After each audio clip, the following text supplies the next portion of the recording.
Hello guys, welcome to my channel. Today's video will be about second part of the PPL training, so I will talk about the traffic patterns, theory exam in Warsaw and my first solo flight. So fasten your seatbelts and let's get started.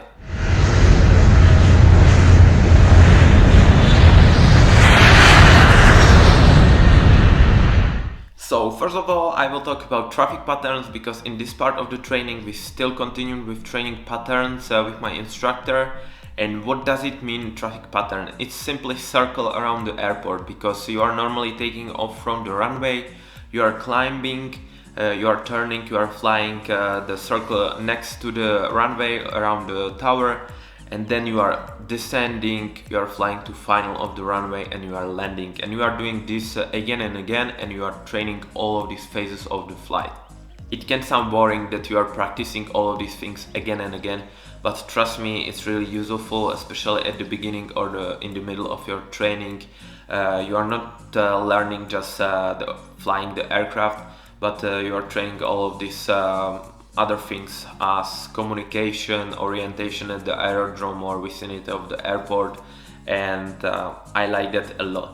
We also flew with my instructor to the airport which is really near to our airport. You are flying through the training area, and it's really good because you are leaving controlled area of our airport and you are flying to uncontrolled airport. So you are practicing all of these procedures, and it's slightly different because there are different procedures when you are approaching or flying to a controlled aerodrome and uncontrolled aerodrome.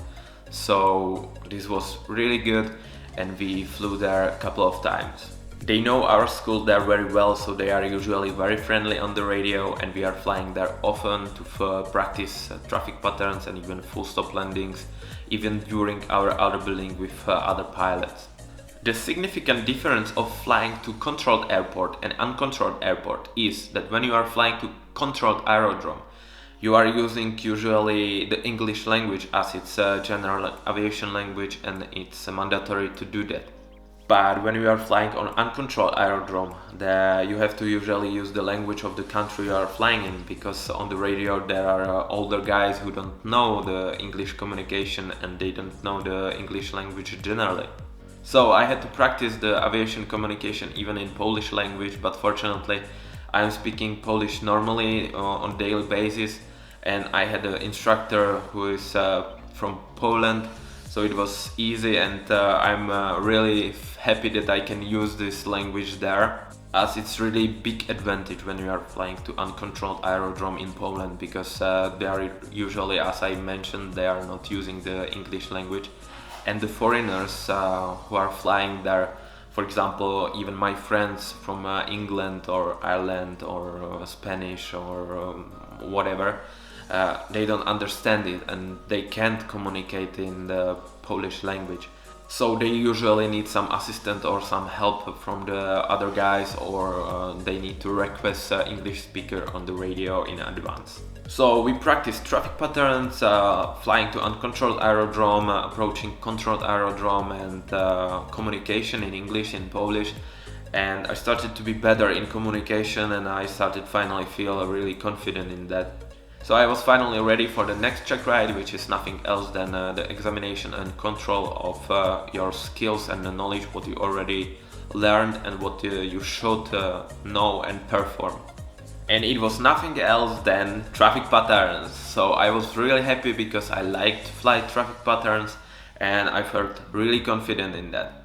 So normally this check ride looks like that. You are flying with the instructor for 45 minutes or something like that, and when they see that your knowledge and skills are a certain level required for passing, they are releasing you for your first solo flight. It means that you are flying solo and alone in the traffic patterns for the first time. And it also means that your first few minutes of the flying alone as a pilot in command are coming. So I flew, I passed, and I finally looked my first 22 minutes as pilot in command. I was really happy about it. After this check ride, my instructor flew to Italy to pick up the new aircrafts and transport them to Poland, and some thunderstorm and bad weather came, so I wasn't flying at all. And it was right time to pass the theory exams in Warsaw. Basically, we have 4 attempts for exams in Polish CA from the PPL theory, which consists of 9 subjects I mentioned in previous video, and is computer based and very strict. From 4 sessions I used 2 of them, on first session I passed 5 subjects and on second session I passed 4 of them. Of course it's exam in CA, but it's nothing difficult, it's really easy to study that and learn that because it's based on basic information. But once you start to fly, it will be even easier for you to understand and you will learn a lot from the theory. So I passed all of these exams in Warsaw, it was a big milestone for me, I had around 24 flying hours and I was ready to continue in the training. Sometimes there are some restrictions and limitations in the training that, for example, from your last check ride you need to fly more your solos within 2 weeks, otherwise you need to repeat the check ride, and unfortunately due to bad weather we were unable to comply that with my instructor and I had to repeat my last check ride. But no worries, I flew, I passed, and I added some more few minutes of the flying as pilot in command again, so I was happy. After the check ride I had to fly traffic patterns again, part of that with my instructor and part of that solo, so I flew alone and my instructor just supervised me from the ground. Yeah, traffic patterns again, but believe me, it's really exciting even when you have to fly 3 hours of traffic patterns during the day. I really enjoy that, and sometimes there are even some small distractions. For example, I experienced the rabbit on the runway and I had to perform the go around because of that. It was really cool. You are never bored there during the flying. After that I was ready to start with my navigation flights and finish the training.